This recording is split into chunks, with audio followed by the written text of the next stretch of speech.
manque de repentance. Des hommes viennent dans ce lieu. Et nombreux sont ceux qui se perdent que ceux qui viennent dans ma gloire. Et cela me faisait mal de voir comment il pleurait. À ce moment, il me dit, ma fille, j'ai donné ma vie pour l'humanité, non pour qu'elle se perde, non pour qu'elle vienne dans ce lieu.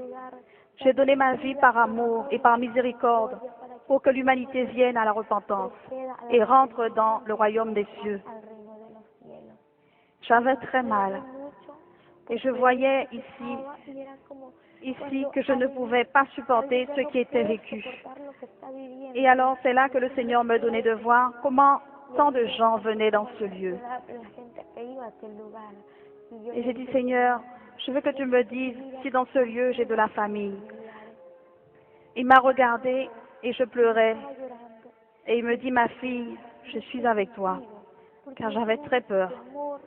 Mais avec lui, je me sentais en sécurité, mais en même temps, j'avais peur. Et j'ai dit, ne me laisse pas, je ne veux pas rester dans ce lieu. Et je lui ai demandé si j'avais de la famille. Il m'a amené à une prison, mais jamais je n'ai imaginé que dans cette cellule, nous allions rencontrer une personne de ma famille. Et j'ai vu cette femme qui était tourmentée, et comment des vers étaient sur son visage, comment elle était tourmentée. Les démons lui lançaient des flèches sur le corps.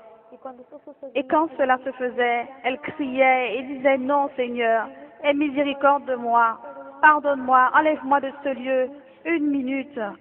Le pire, c'est que ce tourment est réservé à tous ceux qui viennent ici de la terre. Ceux qui sont dans ce lieu, les démons se moquent d'eux et leur disent, adorez et louez, car ici c'est votre royaume. Les âmes criaient et se rappelaient qu'elles connaissaient Dieu et qu'elles connaissaient la parole. Tous ceux qui connaissaient le Seigneur recevaient le même tourment. Et le Seigneur lui dit, il n'y a plus d'autre opportunité.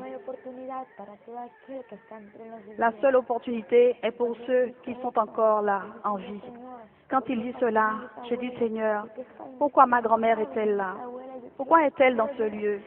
Je veux que tu me le dises, que tu me l'expliques. Je sais qu'elle te connaissait. Pourquoi est-elle ici en enfer, Seigneur? Il me dit, ma fille, elle est ici dans ce lieu à cause du non-pardon. Et je dis, Seigneur, mais pourquoi cela? Il dit, ma fille, c'est parce que ceux qui ne pardonnent pas, moi non plus, je ne leur pardonnerai pas. Et j'ai dit, Seigneur, tu pardonnes, tu es miséricordieux. Il dit, oui, mais ma fille, c'est nécessaire de pardonner. Elle n'a pas pardonné beaucoup de personnes, et c'est pour cela qu'elle est dans ce lieu. Beaucoup de personnes y sont par manque de pardon. Et quand il me dit ces paroles, il dit, va dire à l'humanité que c'est le temps de pardonner. Et spécialement parmi mon peuple, car il y en a beaucoup parmi mon peuple qui ne pardonnent pas. Et la rancune et les sentiments s'entendent dans leur cœur. C'est le temps de pardonner. Car si la mort les surprend, ces personnes qui ne pardonnent pas iront en enfer, car personne n'aura racheté sa vie. Dans ce lieu, il y avait des chrétiens qui, comme ma grand-mère, étaient tourmentés dans le feu. Et quand le feu les couvrait, ils criaient et commençaient à blasphémer le nom du